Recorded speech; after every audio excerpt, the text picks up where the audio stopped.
الحمد لله رب العالمين والعاقبة للمتقين ولا عدوان إلا على الظالمين وأشهد أن لا إله إلا الله وحده لا شريك له ولي الصالحين وأشهد أن محمدا عبده ورسوله وصفيه من خلقه وخليله سيد الأولين والآخرين اللهم صل عليه وعلى آله وصحبه ومن اتبعهم بإحسان إلى يوم الدين أما بعد. Aujourd'hui, bi'idhnillah, on va parler des punitions cachées. Des punitions cachées. C'est un sujet, j'en ai la certitude, qui est méconnu par beaucoup de gens. Quand on parle de punition divine, les gens entendent tout de suite ce qui se passe dans l'au-delà, ou dans la tombe, ou les épreuves visibles qui peuvent toucher une personne de son vivant. Mais ils oublient une chose, c'est qu'il y a des punitions divines qui sont cachées. Et il faut qu'on en fasse connaissance afin de se préserver de ces punitions. Allah Tabaraka wa Ta'ala a créé les deux espèces, humains et djinns, pour l'objectif unique de l'adoration. Allah Ta'ala a dit « وَمَا خَلَقْتُ الْجِنَّ وَالْإِنسِ إِلَّا لِيَعْبُدُونَ » Je n'ai créé les djinns et les hommes que pour qu'ils m'adorent. Pour réaliser cette adoration, Allah Tabaraka wa Ta'ala a promis des récompenses à ceux qui la mettent en pratique et a menacé de châtiments ceux qui la négligent. Et parmi les châtiments les plus graves figure la punition cachée. La punition cachée. Celle-ci échappe à l'attention du pécheur qui ne perçoit ni son existence ni les conséquences de son péché. Ainsi, il persiste dans son égarement sans se retourner, jusqu'à ce qu'il soit précipité dans l'abîme de la destruction. Ibn al-Jawzi rahimahullah a dit « Je jure que la plus grande des punitions est de ne pas se rendre compte de la punition. » C'est des paroles très profondes et je vous demande d'être attentifs. Chers frères, chères sœurs, l'une des sanctions cachées les plus graves des péchés est qu'Allah Tabaraka wa Ta'ala abandonne son serviteur et le délaisse sans soutien divin. Vous savez, ça veut dire quoi il l'abandonne? Il l'abandonne à Shaitan. Il abandonne au diable. Et il ne lui accorde plus de soutien. Allah Ta'ala il dit وَمَنْ يَعْشُ عَنْ ذِكْرِ الرَّحْمَنِ نُقَيِّدْ لَهُ شَيْطَانٍ فَهُوَ لَهُ قَرِينٌ. Allah il dit Azza wa Jal, quiconque se détourne du rappel du tout miséricordieux, tu t'es détourné du Coran, tu veux plus de la religion d'Allah. Regarde, Allah il dit quoi? Quiconque se détourne du rappel du tout miséricordieux, nous lui désignons un diable qui devient son compagnon inséparable. Tu ne veux pas d'Allah? Allah t'a désigné un diable. Il devient ton compagnon inséparable. Allah Tabaraka wa Ta'ala dit وَلَا تَكُونُوا كَالَّذِينَ نَسُوا اللَّهَ فَأَنْسَاهُمْ أَنفُسَهُمْ. Ne soyez pas comme ceux qui ont oublié Allah, si bien qu'Allah leur a fait oublier leur propre personne. Méditez bien sur ce verset s'il vous plaît. Allah Tabaraka wa Ta'ala nous dit ne soyez pas comme ceux qui ont oublié Allah, si bien qu'Allah leur a fait oublier leur propre personne. Que signifie si bien qu'Allah leur a fait oublier leur propre personne? Écoutez bien, l'explication est la suivante. N'oubliez pas la mention d'Allah, au risque qu'il vous fasse oublier d'accomplir les œuvres pieuses qui vous seront utiles lorsque vous serez ressuscité. Donc en fait, ce que tu dois comprendre, c'est que la personne qui a oublié Allah, Allah Tabaraka wa Ta'ala le fait oublier les bonnes actions qui mènent à lui. Et ça, c'est la conséquence de ton égarement. Parce que tu as voulu pour ta propre personne l'égarement. Parce que si tu veux pour toi la guider, Allah il va te la donner, il n'est pas injuste. Allah Ta'ala dit, ô mes serviteurs, vous êtes tous dans l'égarement, excepté ceux que j'ai guidés. Demandez-moi la guider, je vous l'accorderai. C'est rapporté par Muslim selon Abi Dharr. Demande-la la guider. Tu la veux pas? Eh ben, Allah Tabaraka wa Ta'ala va te faire oublier les bonnes actions. Donc toi, qui t'es égaré, qui t'es éloigné d'Allah, toi qui ne ressens plus rien quand tu entends des rappels, toi qui as le cœur dur face à Qal Allah et Qal Rasoul, Allah a dit, le prophète sallam a dit, t'as été puni. T'as été puni. Par qui? Par Allah. C'est une punition. Mais les gens ne s'en rendent pas compte. Parmi les sanctions des péchés cachés se trouve l'embellissement de ses mauvaises actions à ses propres yeux. Le fait que tu vois le haram comme beau, c'est une punition aussi. Il a goûté à l'argent sale, il a aimé, il a pris goût, il veut plus s'en détacher. Mais ça, c'est une sanction cachée. C'est une punition cachée. Il a goûté à la fornication, c'est devenu un drogué de ce péché, il peut plus s'en passer, il est dans le haram à fond, c'est une punition.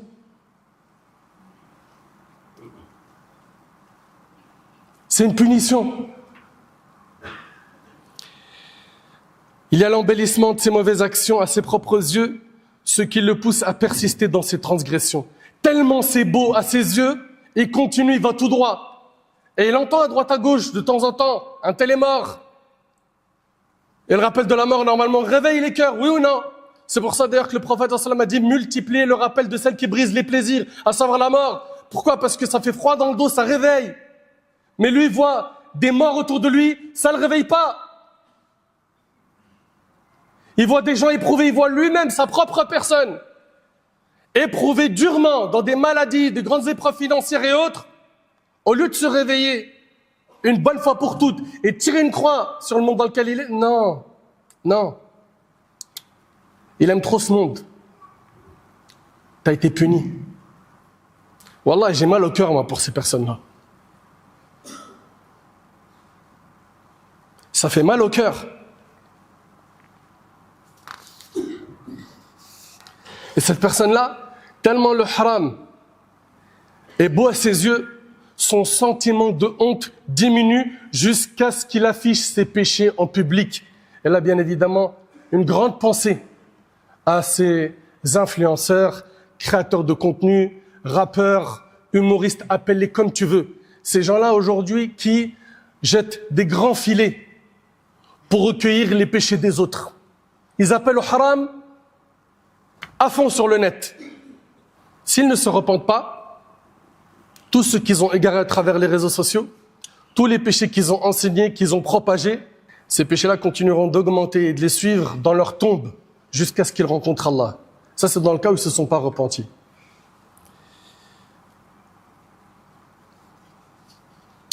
Parmi également les sanctions cachées les plus graves des péchés figurent le sceau posé sur le cœur qui le noircit et l'aveugle.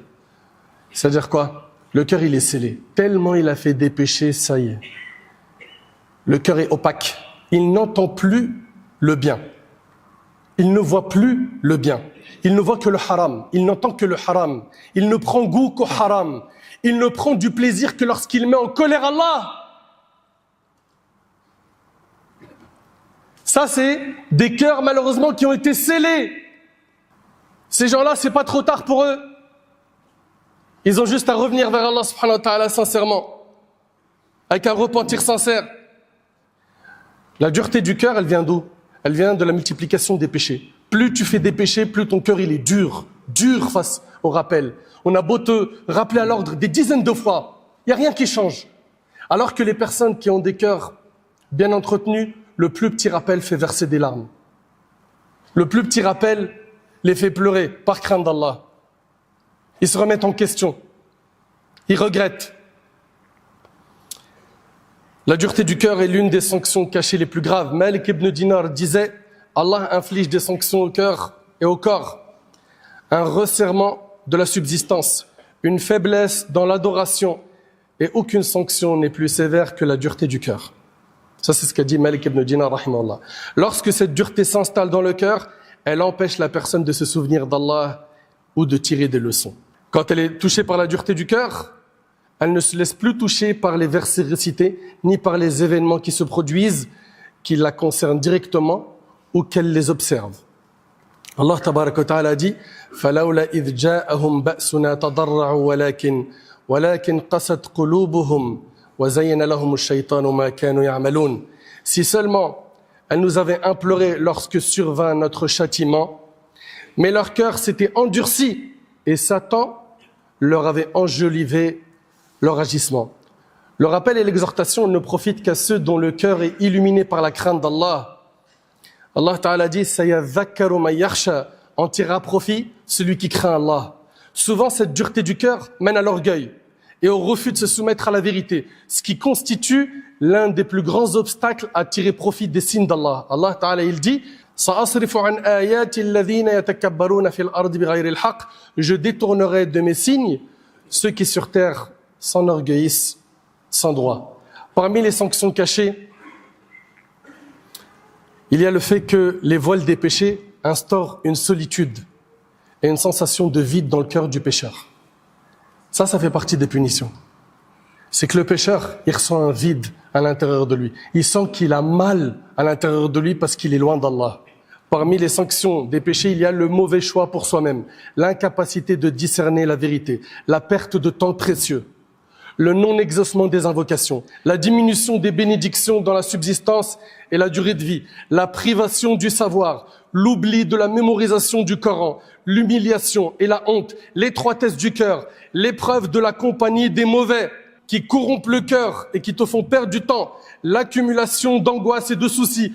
Tout ça, c'est quoi? Ce sont des sanctions cachées des péchés. Il y a aussi les difficultés de la vie quotidienne, la perturbation de l'esprit. Tout ça, c'est des punitions. Et il y a surtout, n'oubliez pas, la lourdeur à accomplir les actes d'obéissance et la privation de leur douceur. La plus grande et la plus dangereuse des sanctions cachées est que la personne soit séduite par les bienfaits qu'elle reçoit et les éloges des flatteurs tout en persistant dans ses désobéissances, jusqu'à ce qu'elle arrive au bord de la mort et rencontre les anges de la mort sans excuse ni repentir. C'est la pire des choses.